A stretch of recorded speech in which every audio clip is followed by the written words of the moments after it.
एक गांव में एक सिरकटी चुड़ैल का साया था। वहां के लोग उस चुड़ैल से बहुत डरते थे। रात होते ही गांव के सभी लोग अपने अपने घर के अंदर चले जाते थे। अरे सीता, जल्दी से ये दीपक बुझा दो। उस चुड़ैल का आने का समय हो गया है। कहीं उसने हमारे घर में रोशनी देख ली तो कहीं वो यहाँ ना आ जाए। जल्दी जाओ और पूरे घर में अंधेरा कर दो। फिर सीता भागकर जाती है और पूरे घर के दीपक बुझा देती है और वे दोनों अपनी खिड़की से छुप छुप कर उस चुड़ैल को देखने लगते हैं। तभी उन्हें दूर से एक सिर कटी चुड़ैल आती हुई दिखाई देती है। उस चुड़ैल का सिर कटा होता है और उसने अपना कटा हुआ सिर अपने हाथ में पकड़ा होता है। फिर वह राजेश के घर के सामने से गुजरती है। वे दोनों बहुत डर जाते हैं और चुड़ैल आगे निकल जाती है। शुक्र है भगवान का, आज तो बाल बाल बच गए। फिर अगले दिन सुबह होने पर, अरे भाई राजेश, तुमने कल रात सरकटी चुड़ैल को देखा? हाँ भाई, कल तो मैं बाल बाल बच गया। वो चुड़ैल बिल्कुल मेरे घर के आगे से ही निकली थी।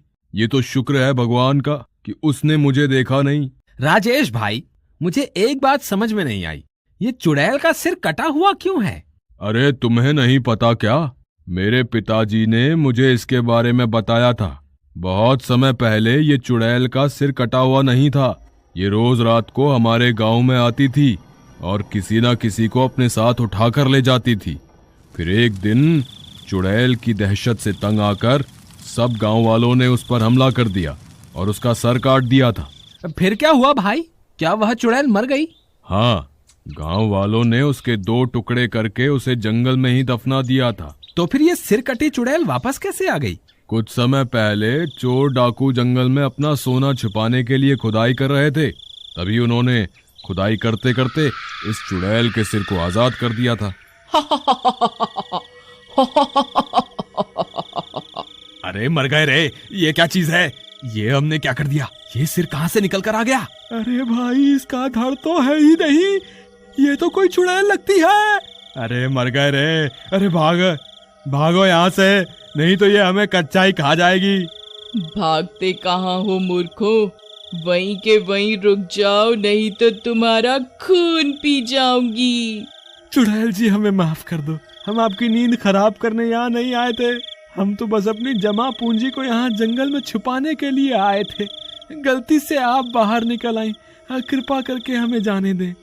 मैं तुम्हें एक ही शर्त पे जाने दूंगी, तुम्हें मेरा एक काम करना होगा। हमें आपकी सारी शर्तें मंजूर हैं, आप जो कहेंगे हम वो करेंगे, बस आप हमारी जान बख्श दें। कुछ साल पहले इन गांव वालों ने धोखे से मेरा धड़ मेरे शरीर से अलग कर दिया था और यहीं पास में दफन कर दिया था। तुमने मेरा सिर तो आजाद कर दिया, लेकिन मेरा धड़ अभी भी यहीं कहीं दफन है।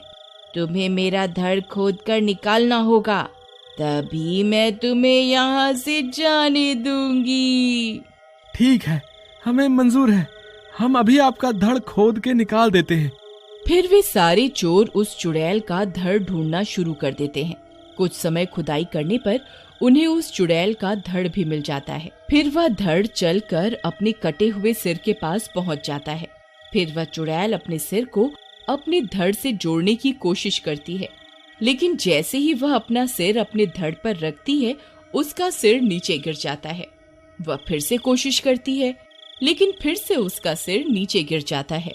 अरे ये क्या, मेरा सिर तो वापस मेरे धड़ से जुड़ ही नहीं रहा, अब मैं क्या करूं? चुड़ैल जी, हमने आपका काम पूरा कर दिया, कृपा करके अब हमें जाने दें। इतना बोलकर वे सारे चोर डाकू वहां से दुम दबाकर भाग जाते हैं। उस दिन के बाद से ही उस चुड़ैल का नाम सिरकटी चुड़ैल पड़ गया और अब वह अपना सिर उठाए रोज अपने शिकार की तलाश में हमारे गांव में आती है। लेकिन भाई राजेश, हम कब तक इस चुड़ैल का आतंक सहते रहेंगे? हम सब गांव वालों को मिलकर कुछ ना कुछ करना होगा। तुम सही कहते हो कन्हैया, हम अभी सरपंच के पास चलते हैं, वही कोई ना कोई रास्ता निकालेंगे। सरपंच जी, आपको तो पता ही है इस सरकटी चुड़ैल के आतंक के बारे में। मुझे लगता है अब वक्त आ गया है हम सबको मिलकर इस सिरकटी चुड़ैल का सामना करना ही होगा, नहीं तो हमारे बच्चे दिन में भी घर से बाहर निकलने में डरने लगेंगे। तुम सही कहते हो राजेश, लेकिन हम उस चुड़ैल का सामना कैसे करें? हमें इस चुड़ैल से निपटने के लिए किसी तपस्वी साधु की मदद की आवश्यकता पड़ेगी। मैंने एक तपस्वी को जंगल में तपस्या करते हुए देखा है, क्यों ना हम सब मिलकर उनसे मदद मांगने चलें? तुम सही कहते हो कन्हैया, हम सब अभी उनसे मदद मांगने चलते हैं। फिर वे सब मिलकर जंगल की ओर उस तपस्वी साधु की तलाश में निकल पड़ते हैं। कुछ देर चलने पर शाम हो जाती है। तभी अंधेरा हो जाता है और डरावनी डरावनी आवाजें आने लगती हैं। अरे मुखिया जी, हमें जल्द से जल्द उस तपस्वी साधु को ढूंढना ही होगा, नहीं तो वह चुड़ैल हमें जरूर ढूंढ लेगी। माँ, बाहर अंधेरा हो गया, लेकिन बाबा अभी तक घर क्यों नहीं आए? पता नहीं बेटा, तेरे बाबा रोज अंधेरा होने से पहले घर आ जाते थे, पता नहीं आज क्यों नहीं आए। फिर वे दोनों भी हाथ में मशाल लिए जंगल की ओर चल देते हैं। वहीं दूसरी तरफ वे सब डरते डरते तपस्वी साधु की तलाश में जंगल में आगे बढ़ते जाते हैं। तभी अचानक चुड़ैल उनके सामने आकर खड़ी हो जाती है। अरे मर गए रे, वो देखो सामने क्या है, ये तो वही सिरकटी चुड़ैल है। हे भगवान मुझे बचाओ, अब मेरा क्या होगा? हे चुड़ैल जी, ये सरपंच हम सब में सबसे मोटा ताजा है, आप इसे खा लो और हमें जाने दो। तेरा दिमाग खराब हो गया है क्या, जो मुझे बलि का बकरा बना रहा है? मैं तुम सबको खा जाऊंगी।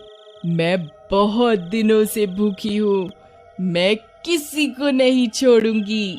अरे भागो रे, ये तो सबको खाने की बात कर रही है, सब अपनी अपनी जान बचा के भागो।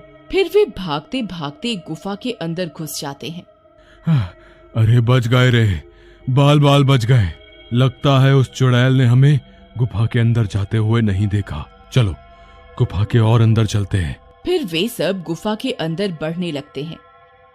हे साधु महाराज, हमें आपकी मदद की आवश्यकता है। तुम सब कौन हो और तुम सब इतने घबराए हुए क्यों हो? हे साधु महाराज, हम जिस गांव से आए हैं उस गांव के ऊपर सिरकटी चुड़ैल का साया है। हम उस चुड़ैल से मुक्ति पाने के लिए आपके पास आए हैं। अब आप ही हमें कोई रास्ता दिखाएं जिससे हम उस चुड़ैल का सामना कर सकें। मैं जानता हूँ उस सिरकटी चुड़ैल के बारे में। कुछ समय पहले गांव वालों ने उसके 2 टुकड़े करके उसे दफन कर दिया था, लेकिन वह उसकी जान नहीं ले पाए क्योंकि वह चुड़ैल श्रापित है। तुम चाहकर भी उसे मार नहीं सकते। साधु महाराज, अगर हम उसे मार नहीं सकते तो कोई और उपाय बताइए जिससे हमें उस चुड़ैल से छुटकारा मिल सके। वह चुड़ैल अपना सिर लेकर घूम रही है। अगर कोई पवित्र आत्मा उसका सर उसके धड़ से जोड़ दे तो वह श्राप मुक्त हो जाएगी, तभी उसे इस श्राप से मुक्ति मिल पाएगी। लेकिन साधु बाबा, अब हम पवित्र आत्मा को कहाँ ढूंढें? पवित्र आत्मा हर उस शख्स में वास करती है जिसने कभी किसी के साथ छल कपट ना किया हो और जिंदगी में कोई गलत काम ना किया हो। साधु बाबा, मुझे नहीं लगता कि हमारे पूरे गांव में ऐसा कोई व्यक्ति होगा जिसने कभी झूठ ना बोला हो या कोई छल कपट ना किया हो। अरे भाई राजेश, क्या तुम्हें मैं दिखाई नहीं दे रहा? मुझे लगता है मेरी आत्मा पवित्र है। भाई कन्हैया, जब चुड़ैल को मुझे खाने के लिए बोल रहे थे तब तुम्हारी पवित्र आत्मा कहाँ चली गई थी? हमें कोशिश तो करनी ही होगी, नहीं तो हमें कभी भी इस चुड़ैल से मुक्ति नहीं मिल पाएगी।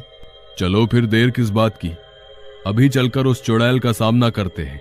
फिर वे सब गुफा से बाहर निकलते हैं। राजेश, तुम चुड़ैल को पुकारो, मैं उस पेड़ के पास जाकर छुप जाता हूँ। वो जैसे ही तुम्हारे सामने आएगी, मैं पीछे से जाकर मैं उसका सर उससे छुड़ाकर उसके धड़ पर रख दूंगा। फिर कन्हैया भाग कर जाता है और पेड़ के पीछे छुप जाता है। चुड़ैल, कहाँ हो तुम? देखो, हम तुम्हारे ही इंतजार में यहाँ खड़े हैं। अगर हिम्मत है तो हमारे सामने आके दिखाओ। तभी चुड़ैल वहाँ पहुँच जाती है। वे सब लोग डर जाते हैं। तभी कन्हैया पेड़ के पीछे से निकलता है और चुड़ैल का सिर उसके हाथों से छुड़ाकर उसकी धड़ पर रख देता है, लेकिन सिर वापस जमीन पर गिर जाता है। ए, कौन है तू? तेरी इतनी हिम्मत? अरे मर गए रे, भागो। मैंने तो पहले ही कहा था इसकी आत्मा पवित्र नहीं है। अब क्या करें सरपंच जी, मुझे लगता है अब आपको जाना चाहिए। नहीं नहीं, मैं नहीं जाऊंगा। तभी वह चुड़ैल उन पर हमला कर देती है। राजेश गिर जाता है और चुड़ैल अपने पंजों से राजेश पर हमला करने ही वाली होती है कि पीछे से उसका बेटा आता है और चुड़ैल का सिर उसके धड़ पर रख देता है और इस बार उसका सिर जमीन पर नहीं गिरता। जैसे ही उसका सिर धड़ से जुड़ता है वह चुड़ैल श्राप मुक्त हो जाती है और एक औरत का रूप ले लेती है। मुझे श्राप से मुक्त करने के लिए बहुत बहुत शुक्रिया। लोग सही कहते हैं, बच्चे सच में भगवान का ही रूप होते हैं।